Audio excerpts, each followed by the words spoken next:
Hello friends, welcome to Life in Envelopes. I am Jennifer Bleecher.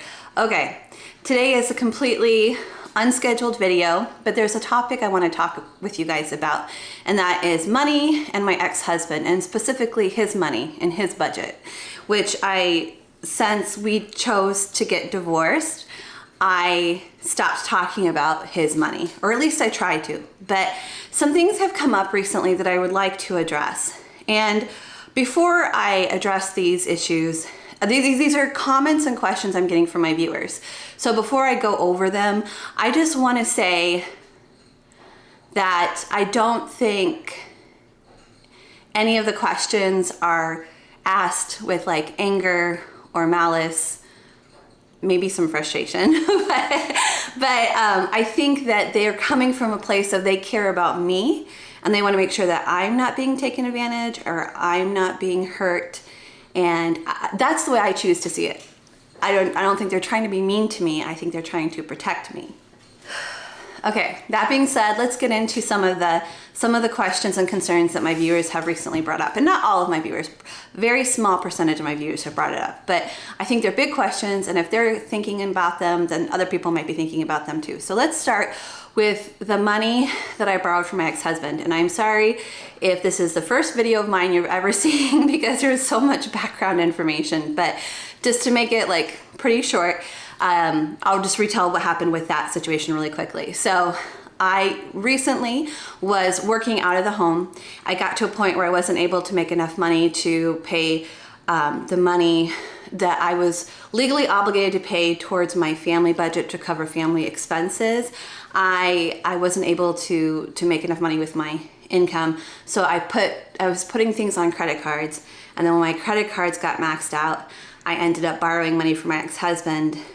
And then I finally got my first paycheck at my new job and I haven't had to borrow money from him since or use a credit card since. So the point is, that's the backstory. So when I borrowed money from him, and I borrowed $650 from him, that was all of his savings. He and I are both low income people. And there's a whole history there. But the thing is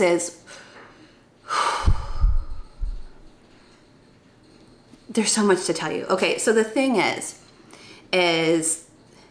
I'm gonna call him a friend in this scenario. I don't consider him like a friend as a person like I'd like to hang out with, but a friend as a person I care about. So as a friend, I took his entire savings, his entire cash savings. So for me, it is very important that I pay it back. So I recently paid back, I can give you the exact number in just a sec. So I recently paid back $434, which means I still owe him $216. Now there's this whole tree situation, which I'll get into in a second, but because of that, some people don't understand why I need to pay him back. They're saying things like, why can't that be his contribution to taking out the tree? Or why can't he just forgive you, forgive like that portion of what I owe him and just call it good? So if I asked him to do either of those things, he would. Because here's the deal, and I'm not his biggest fan, and I'm not happy about being in a position of having to defend him and make him seem like a better person to anybody for any reason. But I feel like I need to say something, because through the history of our marriage, the 20 plus years that we were married, money was never an issue. He's always given all of his money to the family, constantly sacrificed his own needs to make sure that the family had everything. Like, and when I say that, like, he never bought clothes for himself. He didn't spend money on going out, and money was never an issue for us. And also too, he gave me complete control of the money. He gave me all of his money and gave me complete control over our budget and everything that was done with our money. So, and he's been that way with the divorce too. As we come to different agreements, financial agreements, because we had our original one and then we recently revamped it, he's always says like, whatever you do, whatever you say, I trust you. So money has never been an issue for us. And he's always been more than generous with his money. So there's that history there. So I know that some marriages, money can be a big issue. In some marriages, money can be the reason why the marriage ended. Like in some divorces, it could be money could be the reason why the marriage ended. But in our case, that was not it. In our case, and I've never like stated publicly exactly what happened, more out of respect of my children than him. But just to put it bluntly, I was betrayed. And I have not been able to forgive him, and I don't see me ever being able to forgive him. And I'm just gonna leave it at that. But that betrayal had nothing to do with money at all. So I just wanna establish that. So I intend to pay him back the full amount I owe him. So I still owe him $216. I intend to pay that back. As a friend, not like a friend I wanna hang out with, but a friend as a person I care about, I took his cash savings. I intend to pay it back. That's important to me. Okay, so I hope that answers that question. The second thing about the tree. So just to catch you up in case you don't know what's going on with the tree, we had a big, huge, it was bigger than our 2-story house, old dead tree in the backyard. And we received notice from the city that it had to be removed or all these bad things would happen. I don't want to go over all of it because I've already have several videos on this topic, but it was a situation where we could have lost the house.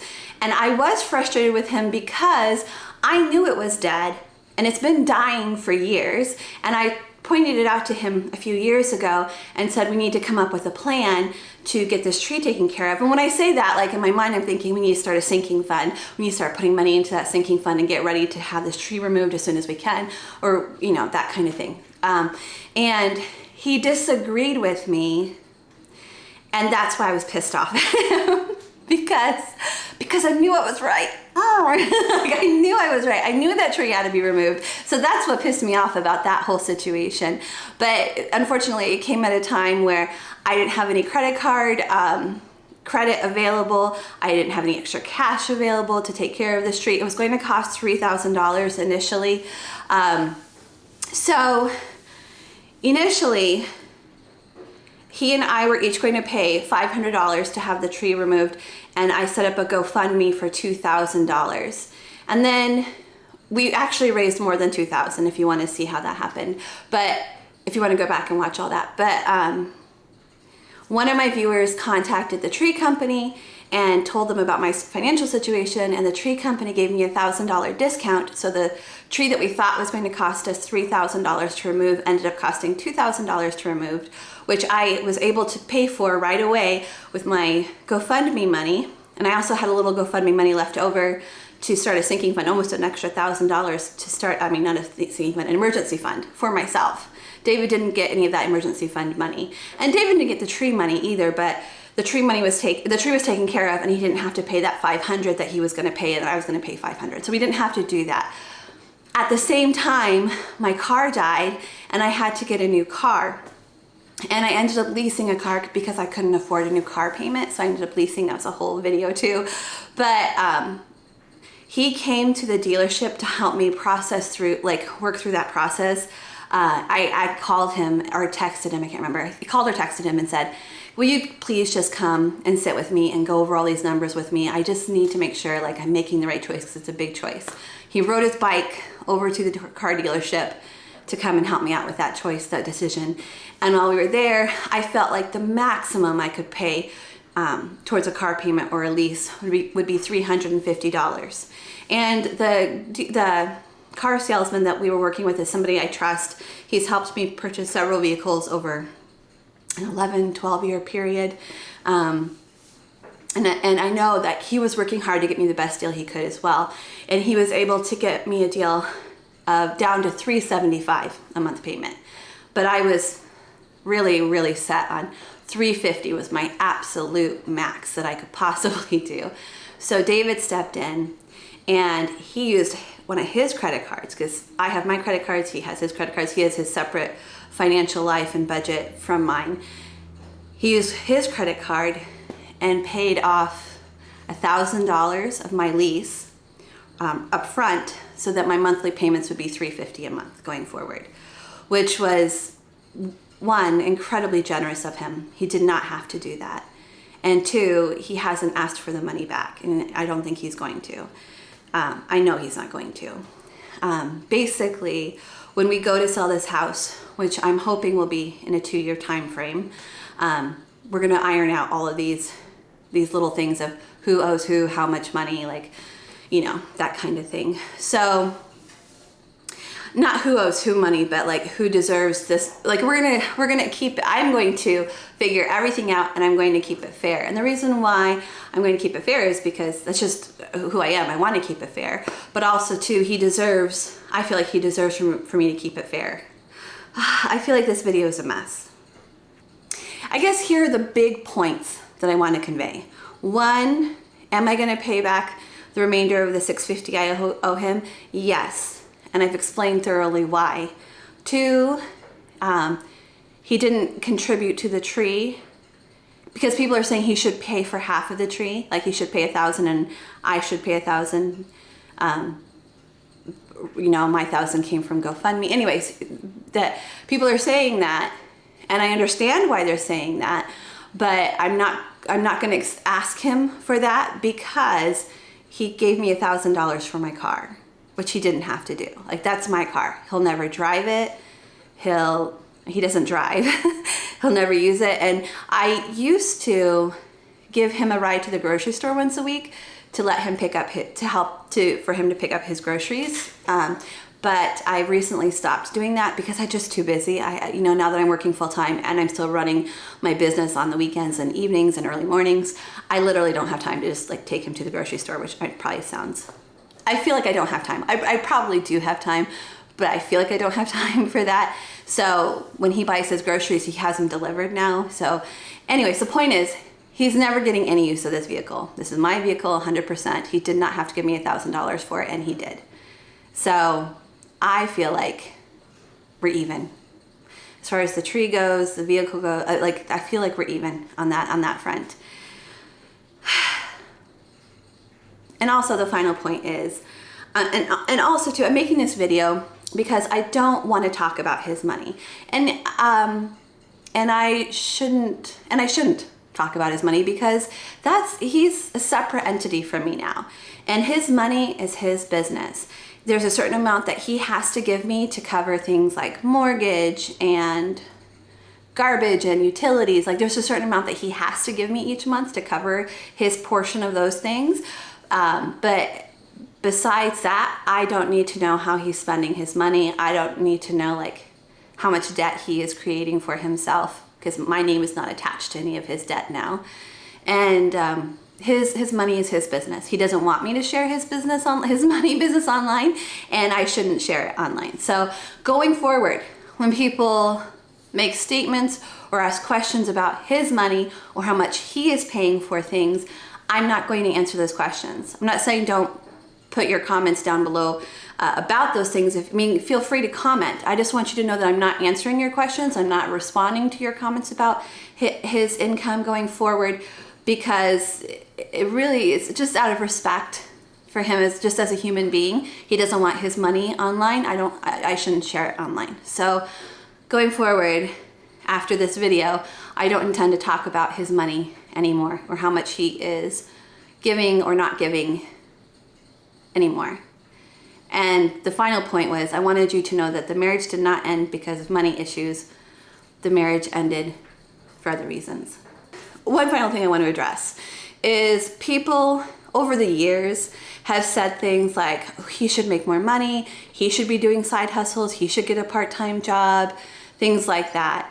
And I totally understand where you're coming from. And it's not just my viewers who have said that, it's also family members who have said that, friends who have said that.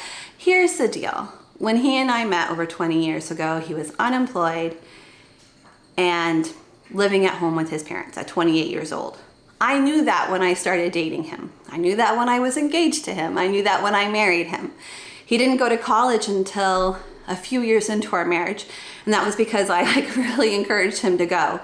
And then when he went, he ended up getting a really good job for a few years, but he hated it and he was miserable. And when he lost that job, the company was downsizing, and when he lost that job, he took on this he became a janitor for a local elementary school. And in my mind, I don't know about him, but in my mind, that was just a temporary thing, because he was a computer graphic, he was a manager of the computer graphics department of a big company, you know. And I thought he would go back to something like that. And I thought that the janitor thing was just temporary. But then he found joy in his work, and he found he was so appreciated by his coworkers, by the teachers, by the staff. He was so appreciated, and he really liked feeling appreciated. He didn't feel appreciated in his last job. And he also got healthier. So for these reasons, he chose to stay a janitor. And while people I see why people could say, like, oh, he should have a higher paying job. He could get a higher paying job, things like that. Like, I understand where they're coming from, but I also, just to be devil's advocate here, like, I knew who I was marrying. I knew what I was getting into as far as money goes.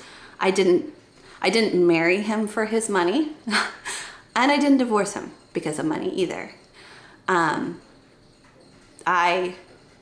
I made that choice. So him not making a lot of money and me choosing to be, like, I just want to say, like, it's not all on him that he didn't make a lot of money. It's also on me for choosing a partner like that, which now in hindsight, I see, like, wow, that was really stupid of me. Like, I shouldn't have just gone for somebody who I thought was so cute and funny, you know. Like, I should have thought about, like, the you know, just the security, like the financial security and things like that. I mean, there's more I should have thought about than just, you know, my feelings for him at the time. But anyways, I just, that's it. That's my thing. My camera's about to die, which means I've been talking too long. Okay, that's it. I just wanted to clear up some things and take responsibility for my part on certain issues, and just let you know, like, I'm not, when it comes to money, I have no ill feelings towards my ex about money. Okay, that's really it. And thank you guys for caring for me and wanting to protect me and make sure that I'm taken care of. I appreciate that, I really do. And I hope that this clears some things up. Okay guys, I'm gonna go, my camera's gonna die. Bye.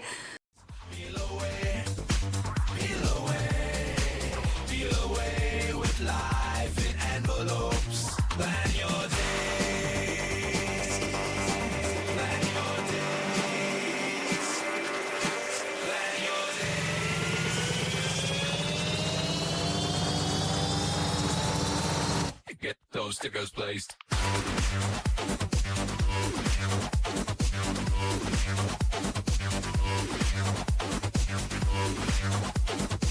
Feel away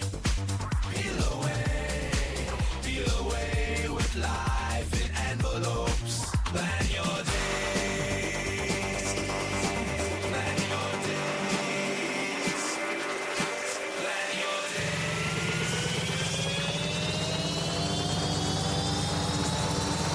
Get those stickers placed.